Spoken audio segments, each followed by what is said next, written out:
Yeah. What other free tools, right, in your line of work would you recommend for small businesses if they want to achieve organic visibility? Right now, we know SEM is expensive in a sense. So let's go SEO.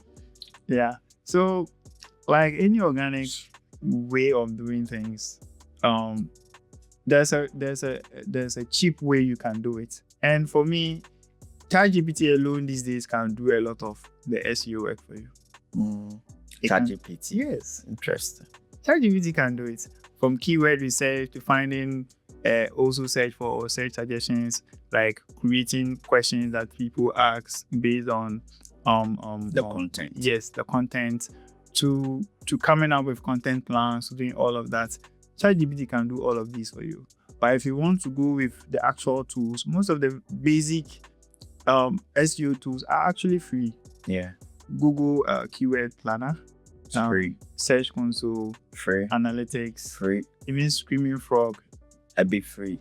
Yes, your first 500 URLs is free. I mean, yeah, you have more business. You don't have 500 URLs. Why do you have an army of writers? Well, if you need an army of writers, you can hire me. But up to 500 URLs is free. Yeah. Right. There's SEMrush. There's Answer the Public. Right. Yeah. And with the way SEO is going, now we are moving from just generic, or we are moving from general content to specific content, right?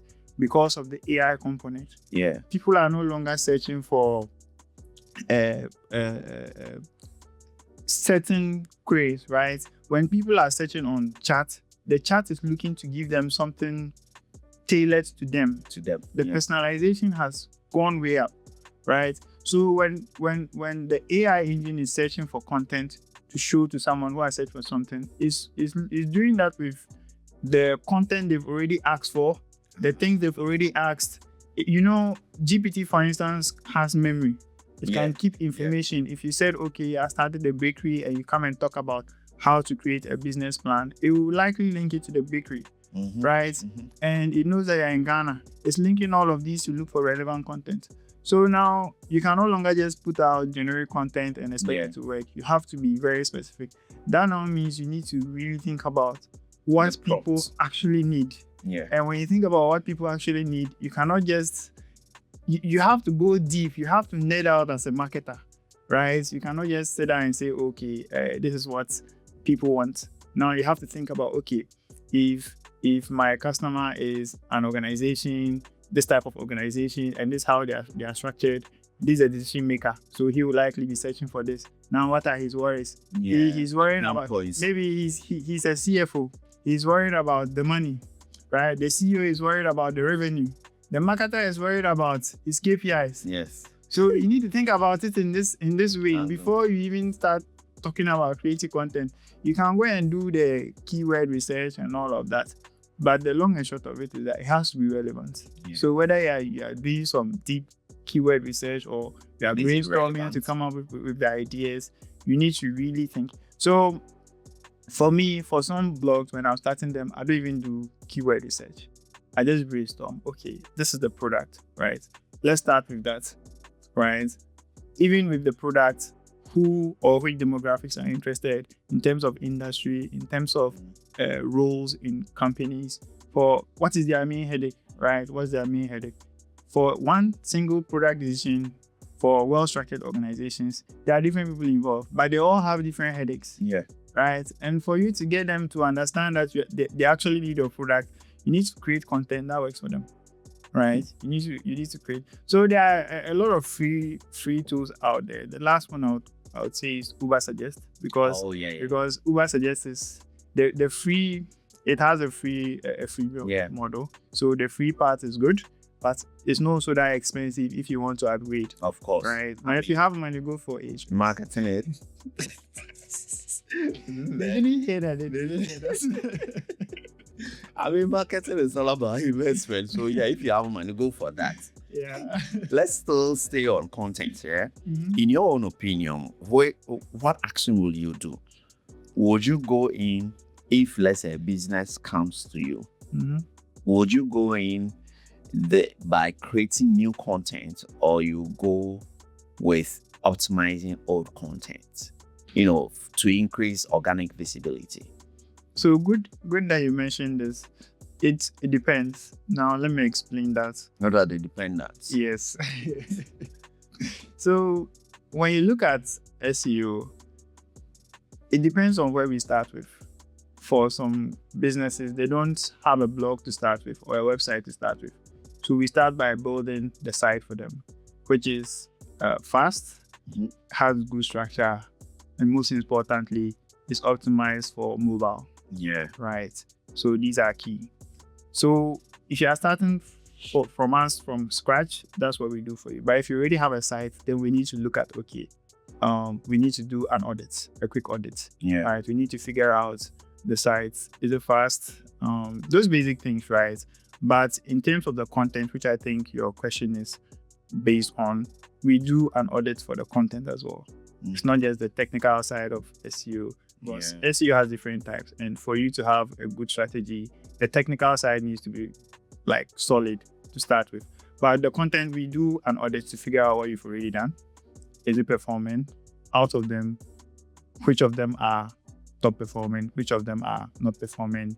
We need to figure out some opportunities or low-hanging fruit, because sometimes, by virtue of the fact that you have content on certain topics, you can easily rank if you create a cluster of content. Of course. Right. So one will be the focus. Yes. But it all works. There are some certain pieces of content you cannot rank with just certain keywords you cannot rank for with just one piece of content. You need like an army to support like that one page you want to rank, right? So we look at all of these things, and based on what is already in there, we can start by just optimizing. But mostly they don't have content, right? They don't have content. So we just start from building a strategy. But where there's content, we do an audit and we build it up from there. Who are we? Me and my ghost team.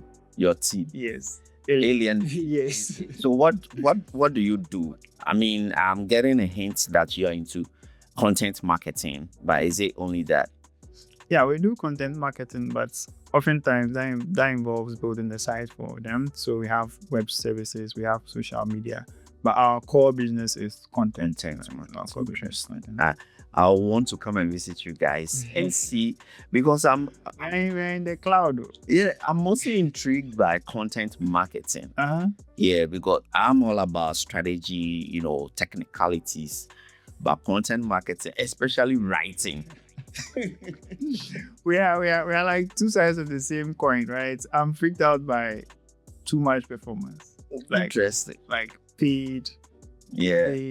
I mean, I dabbled into paid, but paid media I don't think it's my thing. I like the soft sell, right? Yeah. The idea of the inbound, where you nurture them. Right. You are there with them on the journey, because in my earlier days in marketing, I learned a lot about the consumer decision journey. Yeah. And I understood that people don't just decide to buy things, right? They don't just decide to do things. Even when sometimes it feels like it was just an impulse, there's something that will have picked them to make that impulse, right? And for me, I'm all about optimizing that process. Interesting. Yeah. What? I mean, you and your ghostwriters, I would say. What trends have you guys noticed in SEO and content marketing in 2025? What trends is shaping up this year? So, OpenAI has come and there's been a lot of AI growing up. So, AI is definitely one. And for me, I'm keeping my eye out on it. I'm learning as much as I can. Because now, like you mentioned, that these days I don't remember the statistics, but I think it's probably about 60% of searches, they don't actually go to the site, right? They don't go to the publisher, because now I have AI overviews. Yeah. You search for something and it's there. Google has already saved you what you need. You don't need to go to any site, right? Website. So I'm watching that keenly, and there's a new science developing in SEO as to how you can optimize for those 0 clicks. And it's fascinating to see how things are changing and evolving. So, and even with chat, for instance, you search for content and you're getting locally relevant information. Like Perplexity is one of the tools I use when I want something that's really relevant. You get it with all the references, they are accurate, and that's another channel developing, right? So for me, I'm keeping my eye out on it. Another thing I net out on is TikTok.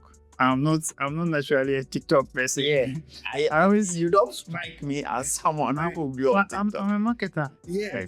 You know, sometimes I think about the fact that my personality affects me as a professional, but I'm adapting, right?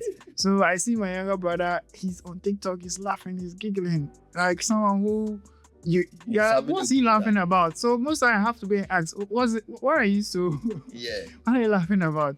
Then he starts explaining, realize that it's a whole story, some trend and I'm like, bro.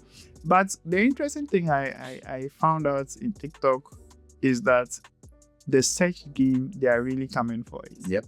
Right? Yeah. That one you can take. Then can see that Google has seen it. They're also implementing it in YouTube. I think Instagram is also picking it up.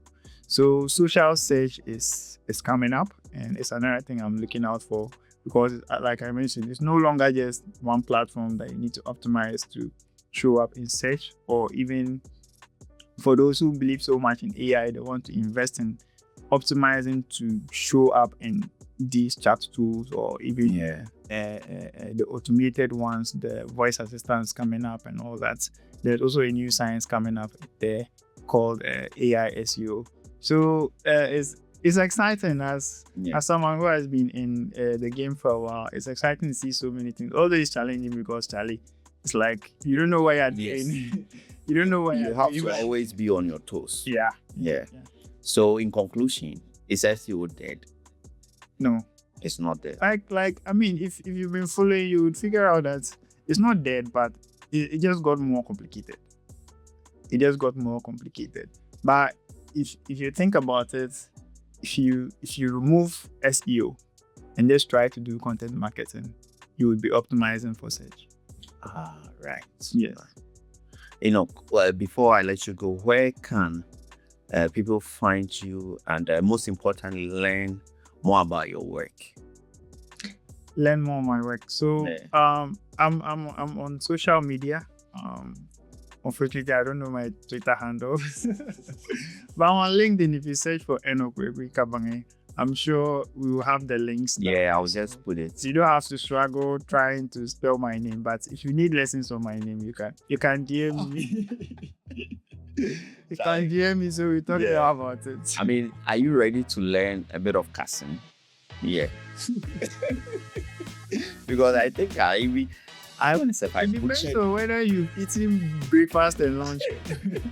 I butchered it at the top of the episode, but I did well. Also, Charlie, thanks for coming. Charlie, appreciate it. Yeah. This episode, just like any other episode of Callers of Social Media podcast, is produced by Builder Studios and recorded at Tribal Mark Studios, 13 Asiko Street, Tantra Hills, Accra.